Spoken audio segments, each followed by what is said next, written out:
everyone, this is Teresa from Base 10 Montessori, and today I am going to talk to you about reading versus memorization. How can you tell if a child is reading or is just memorizing those simple phonetic books? Also, I'm going to go over how to develop lesson plans that extend the life of your phonetic books, such as Bob books, and also show you how to challenge advanced readers using these simple phonetic books. Also, I'll talk about how to correctly assess a child's reading ability through these lesson plans that will really help you troubleshoot that situation where you're not sure if the child is reading or memorizing. Today I'm going to cover the benefits of using simple phonetic books like the Bob books. I'll also talk about the disadvantages of using these booklets. And also I'll cover how to use simple booklets in different ways so that you can assess reading ability, target specific reading needs, and challenge your child or your student's reading ability. I'll also include a video demonstrating these lesson plans at the very end. Let's talk about the benefits of the phonetic booklets. On the right, you'll see one of the most popular series, and that's the Bob books. Most schools have these, a lot of parents have these. It's a series of books and they work really well because they introduce small concepts through each book. So it makes it easy to teach a certain concept, a certain sound, one booklet at a time. So the benefits of the Bob books or other phonetic books like this is that they're easy to read. And this means that the child can sit down with a simple book and maybe for the first time in their life, read an entire book. Even though they're very short, they're very simple, it's really exciting for those first-time readers. So one benefit is that it boosts confidence because the child can sit down and read a book and then they can come up to you and they say, Miss Teresa, can I read you this entire book? And they're so excited. And if you haven't seen that, it's a really exciting moment for the child to get to a point where they can read that book to you. And they love it. They look for opportunities to finish a book, to perfect it, and to read it to somebody else. And along with books like the Bob books, they come in a set, right? They come in sets that are in a logical series of steps to introduce different reading concepts, different sounds. So it makes it really easy for the teacher or the parent to go through these different reading concepts. It's really nice when somebody's already put that structure in front of you and you know what to do. You're just going to follow the book and introduce reading concepts through this structured book series. Now let's talk about the disadvantages of these simple phonetic booklets. One thing that I've noticed as a teacher and a lot of other teachers have noticed is that these books are really easy to memorize. And children who use these books, and especially the ones who really struggle with reading, love these books because they can hear it a couple times and then they've memorized it. And then they are so excited, they want to come to you and they want to read this book to you, and they're jumping up and down because this mystery of reading has finally it's finally been discovered, right? They can read it. They're saying the same words as everyone else, but unfortunately, you'll begin to notice that they're memorizing it instead of reading it. And some of the clues to figuring that out is that they'll make simple substitutions instead of saying the word that's actually there. And let's say that the picture of a dog is of a dog, and the student might say puppy instead. So there'll be simple little clues that'll make you think, I think they've memorized this book. They're not actually reading it. So that's one disadvantage, is that they are easy to memorize. And the other disadvantage is they become too easy for advanced readers very quickly. They may not challenge some children. So if you invest in this booklet series and your child ends up being a very gifted reader, they're going to become bored with these really quickly. So those are some of the disadvantages.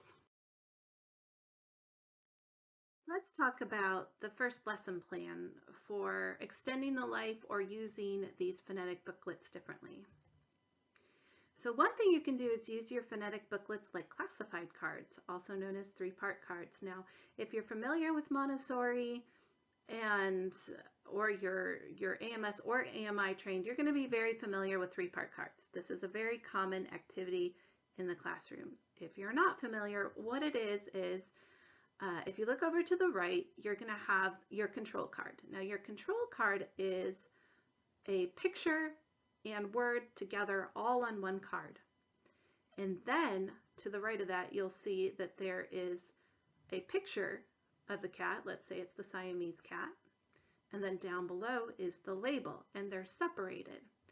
And what happens with these is you're going to get a series of cards. Perhaps one series of cards is all different types of cats or dogs if you're like me and prefer dogs, but I found the cat pictures first. So sorry to the cat lovers out there, but let's say you're doing a series of cats, all the different types of cats, and you have your picture and the child needs to match the pictures together, and then they need to go through and critically look at the words and make sure that Siamese matches Siamese so that the words match as well.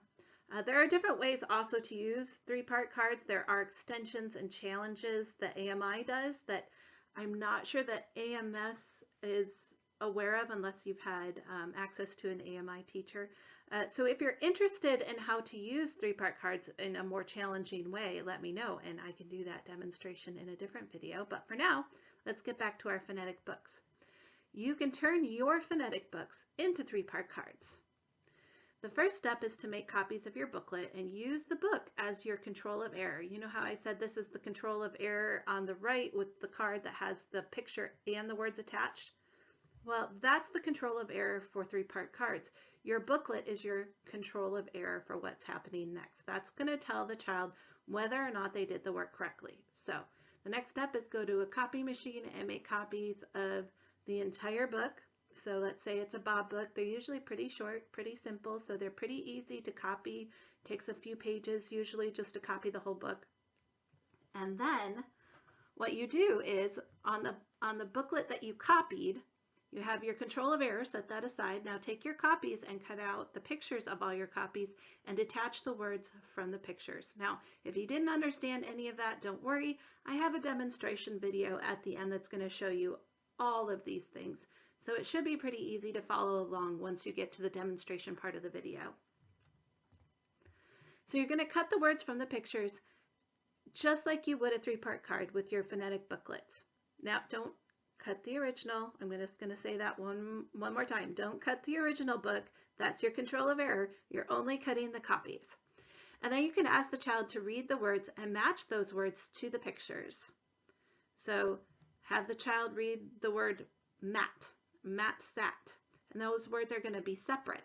And then they're going to look at the picture and say, which picture is the one of mat sat?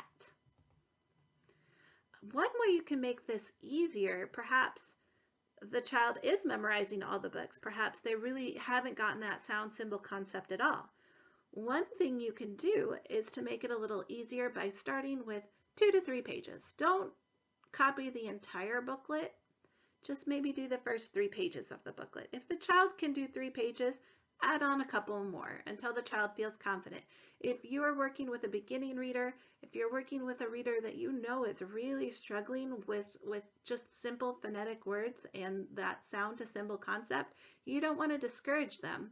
So start slowly, only introduce a few pages, make it accessible to the child as much as possible. Or the other thing you can do is break down each word in the book. Break down each word, go back to that simple classified card, 3-part card system, do one word with one picture, and have it represent that book. Now that takes a little bit more creativity. It does take a little bit more time to break things down in a simple way like that, but if you're up for the challenge and it helps your child or your student, I think it's well worth the time.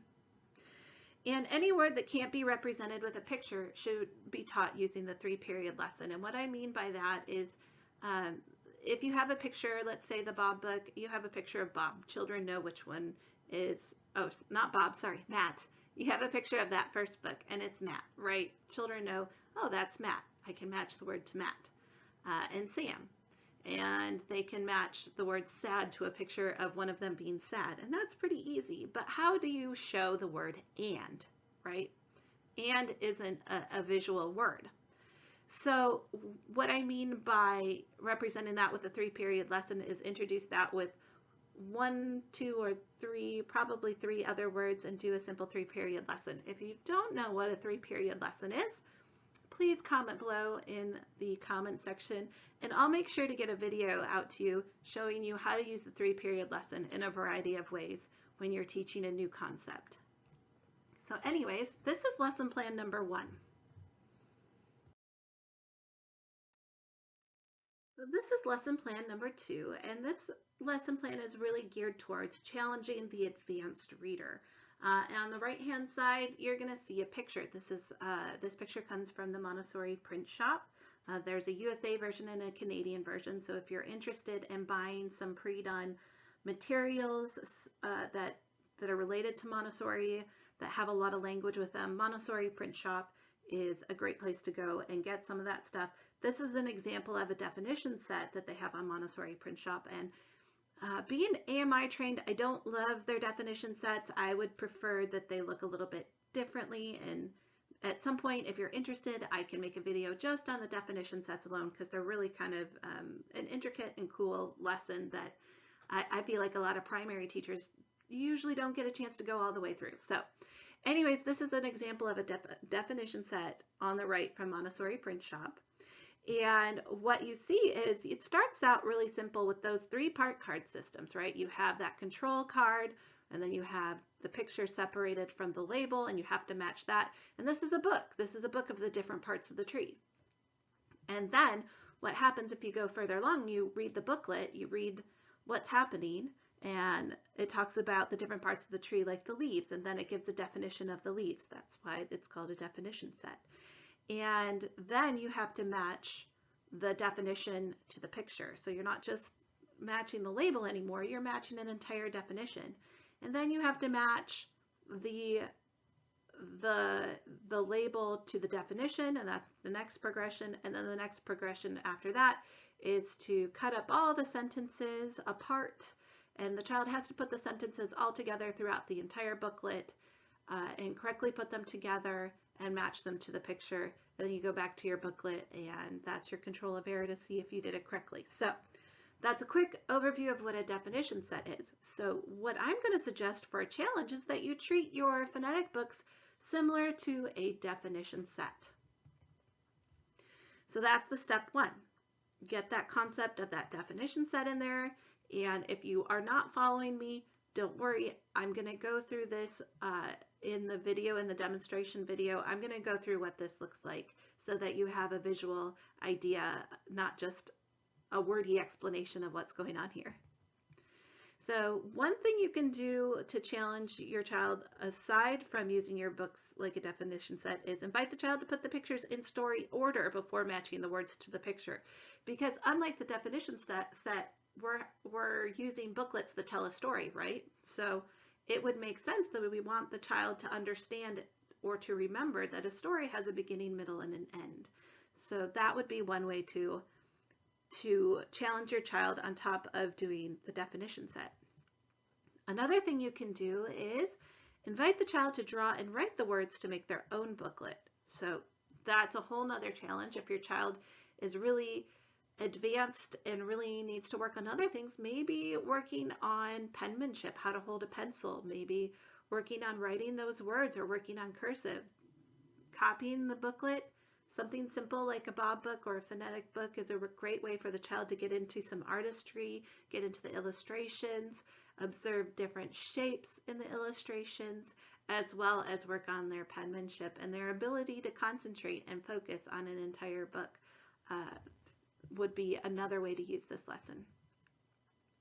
And then here's one that is an extension that draws on one of the extensions for the definition sets, at least in an AMI album, is that you take multiple books or multiple definition sets and you mix them together so that the child has to sort out all the different books or all the different definitions. They have to sort them into their own category before they can actually match the words to the picture. So that's just another little added challenge for students who are doing 3-part cards, definition sets, or using these phonetic booklets like 3-part cards and definition sets. Take a series of books, like 2 or 3, maybe 4, different types of Bob books and mix them all together and see if the child can sort them all out.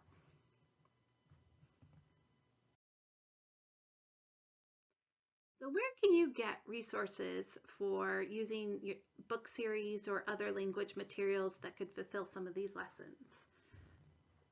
The first place is to look for Bob books. They're pretty widely available and you can find them at your library. You could probably borrow some from your local school.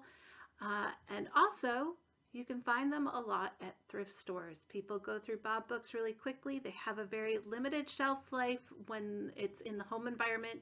In the school environment, we use them year after year after year after year to the point where we're laminating them and taping them back together just to try and get another year out of them. But a lot of parents buy them at home and they send them to thrift stores afterwards. So those are Bob books are a good series of books to get started with, but they're not the only ones.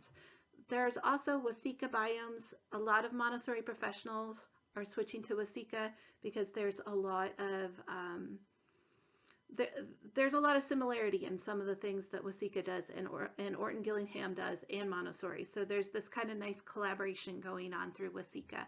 And they have an entire system. They're a little pricey from what I saw when I was going over it. And I thought, geez, I could make this myself. Do I really want to spend the money on it? And then I think, oh, do I really want to spend the time? Maybe it's worth the money. So just a little heads up, this is their reading series from Wasika Biomes. I've heard good things, but I haven't actually used it myself. And like I mentioned before, thrift stores are great places to find phonetic books. Let's say you could just find a few books that you find really appeal to you, that you think are going to work for your child or for your students. You find a few books and you can use those few books as your definition sets or your classified cards. Make those copies, separate the words, keep getting progressively more difficult. So just go to thrift stores, see what you can find. And then of course, you can make your own DIY booklets, which you'll see in my demonstration video. I had to make my own booklets because I had to make everything a little bit smaller and more simplified for my demonstration. So making your own types of booklets, that's always a possibility too. If you want to save some money and you're the creative type that likes all the arts and crafts stuff and spends a lot of time on Pinterest, that might work for you. And as I mentioned before, Montessori Print Shop it's not necessarily a place where you might find the phonetic booklets like the Bob books. However, they do have a lot of language material and it's all digital, so you download it. It costs a lot of things just cost a couple dollars on them to buy, and they even have some free materials on there. So if you're looking just for some extra language supplements that are pretty affordable, that also resonate with your Montessori side and really allow you to do some of the cool things that I showed you in this video, I highly suggest Montessori Print Shop. They have a Canadian and a USA version for the website. So just make sure if you are in the United States and you're in the Montessori Print Shop, make sure you're in the USA version and not the Canadian version. I haven't tried ordering on the Canadian version. I'm not sure what would happen, but maybe it's financial. I don't know. But just make sure and double check which part of the print shop you're in before you order anything. Now that we've gone over all the concepts for this video, I'm going to stop and I am going to show you what it actually looks like to put these lesson plans into practice.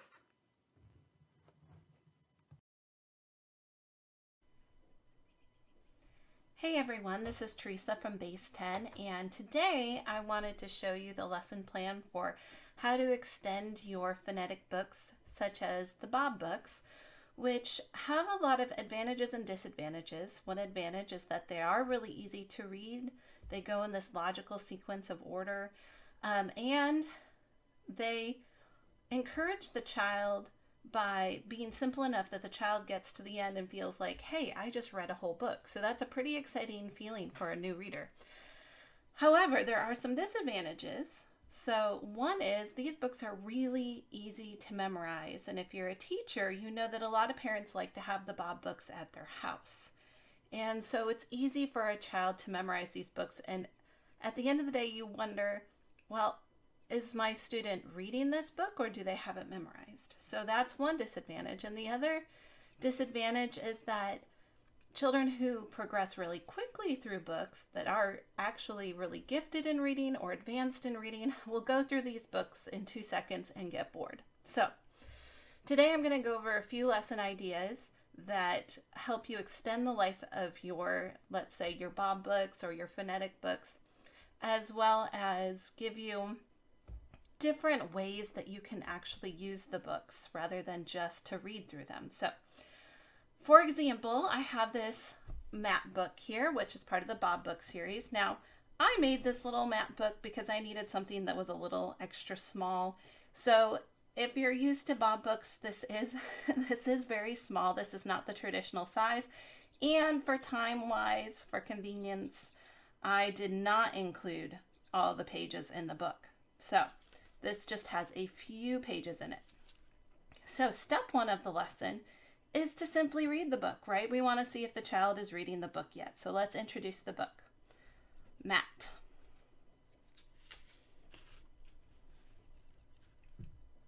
Mat. Mat.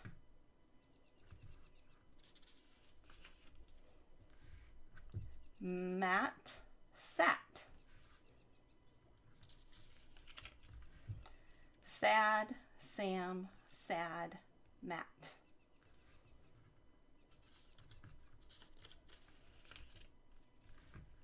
Matt sat, Sam sat. And the end. Now, for those of you who have read this book many, many times, you know this is not the full story. There's a lot more plot points to it than just that. But anyways, I'm just going to go over a shortened version of the book today for time-wise. So, your child has this book. Perhaps they have it memorized. They're really excited. They can read it. They can read it frontwards. They can read it backwards. Only you're not quite sure, are they actually reading? Do they have it memorized? Or my child is a gifted reader. They're going to be bored with this. What do I do? I bought all these Bob books and they don't seem to be challenging my child. So here's the first step. And if you're a Montessori teacher or if you're someone familiar with Montessori, this may sound familiar. We're going to use our original book as our control of error. This tells the child whether or not they're doing the work correctly. Because in Montessori, we, as the guide, as the adult, we don't want to correct the child. We want to provide opportunities for the child to correct himself or herself. So, the first step is to make a copy of your book. So here I've got my copy. I've made my copies. They're all in different orders. And I don't really need this title page, so I'm going to move that aside. So here I go. I am going to do something that'll help challenge the student and assess whether or not they're actually reading. So I'm going to get my scissors. And the first thing I'm going to do is cut my words apart from the pictures. And if you are familiar with classified cards, or sometimes they're called 3-part cards, it's going to be a little bit like the 3-part card lesson.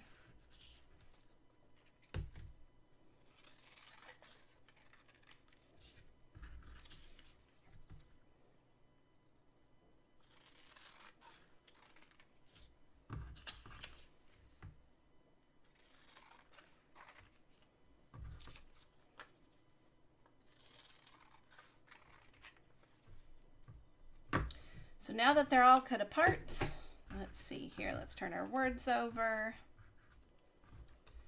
And so I usually just put these all in an envelope and I put them with my control of error. So I just find that usually if you get the bigger envelopes, the envelopes will fit both the book and the copy of the book. So the first thing the child will do is let's just put the pictures out, right? They don't have to go in any particular order, but if you feel your child needs the extra challenge, sure, challenge them and say, let's put it in the story order first. What happened first? Well, we were introduced to Matt. Then I think Matt sat. That's what happened next. And I think it was sad Sam, sad Matt. And then I think the end of the story would be Matt sat, sad Sam sat. So if your child is really good at putting those in order and wants the extra challenge, go ahead, put it in order first. Then we're going to take the words Let's see. Matt sat. Which picture is Matt sat? Is this Matt sat? No. Is this Matt sat? Yeah, that's Matt sat.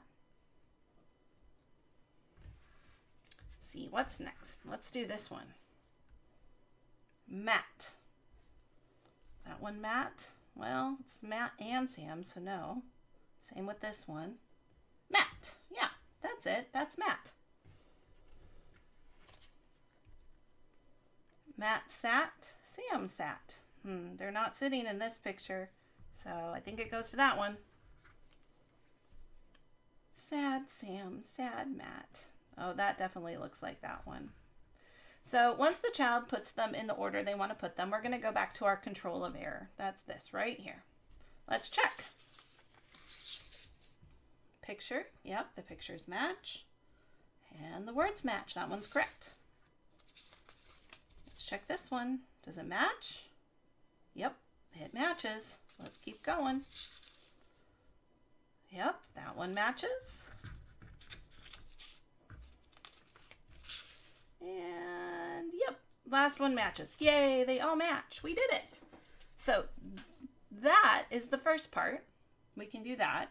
Now, if you need to make it easier, what you can do is you can introduce each word separately. So you could do sat, mat, and then you could do sad. So instead of trying to learn all the words, maybe just choose a few words. And you can always cut the pictures down more if you need to. Introducing the words separately with just one picture might be a way to do it rather than trying to do all the words. Now, if you want to make it more difficult, we're going to go and do the next step like we would a definition set and just get progressively more difficult. So the first one is actually as hard as it's going to get. So I don't have to worry about that one. But what I can do with the next one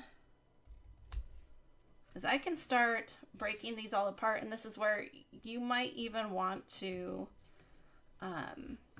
make your own type up and print your own labels for this so that it makes it a little harder, because right now you can kind of match it based on the shape of the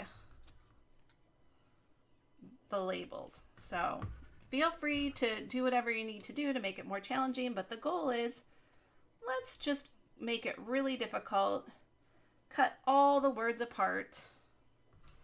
Now we have an extra challenge. Well, we know the first one is Matt. That one's really easy. And what's happening here? Do you remember this one? This one is Matt sat. So let's see. There's a lot of them that start with Matt. I wonder if it matters which one we use. Matt sat. Well, we got a couple of different ones that say sat. Let's do this one. Matt sat. Oh, and this one I know it starts with sad. There's our capital letter. That tells us it's the beginning, so maybe it's that one. Sad. Which one came first? Well, let's look at the picture. Sad. That one's Sam, so sad Sam. And then sad Matt. And then this one is Matt sat. Sam sat. Now, that might not have been the way that was in the book. That's all right. I will let you know that I made these books myself, so they're not all the same size. If you take the actual original book and copy them, then they'll match a lot better. So anyways, cutting things up into individual words is another challenge, another way to help the child figure out, you know, what's the next step? Let's think. There's a capital letter here. Sam, which one of these is Sam? Can I remember which one is Sam? Can I remember which one is Matt? So it helps the child think critically about what's going on in the picture. And what's even better, as these books progress, you start getting into prepositions. So some of the books will have the same sentence over and over again, but maybe one little thing is different, like a preposition such as the word on.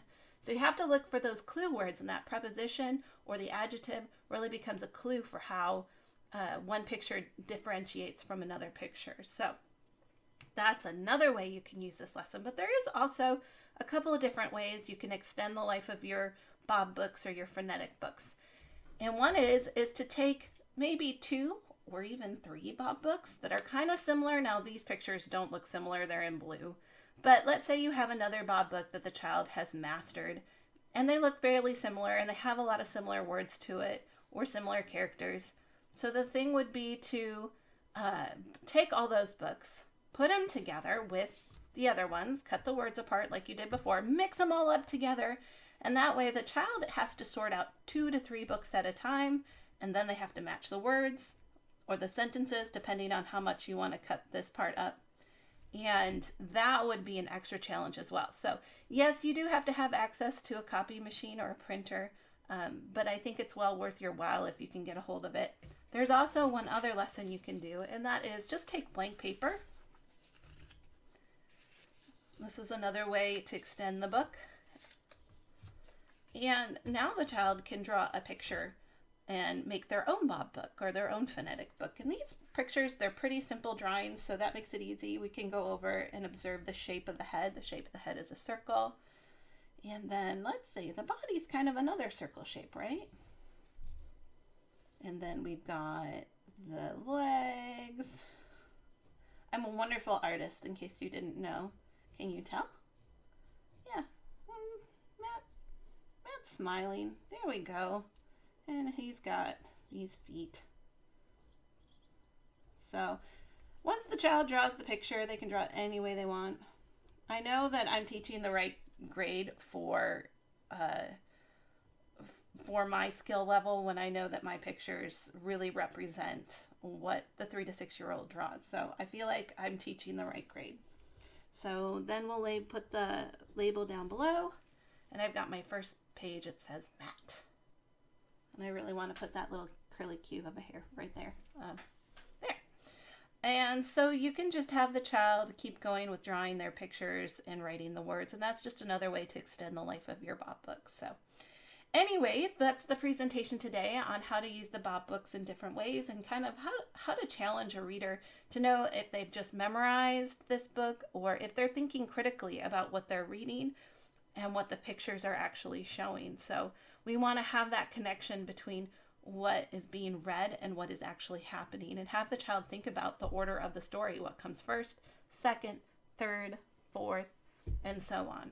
So here's just another way to be creative with what you have and not have to buy extra things, but yes, maybe make a few extra copies and go through a few extra papers, but you can use the same material in a lot of different ways.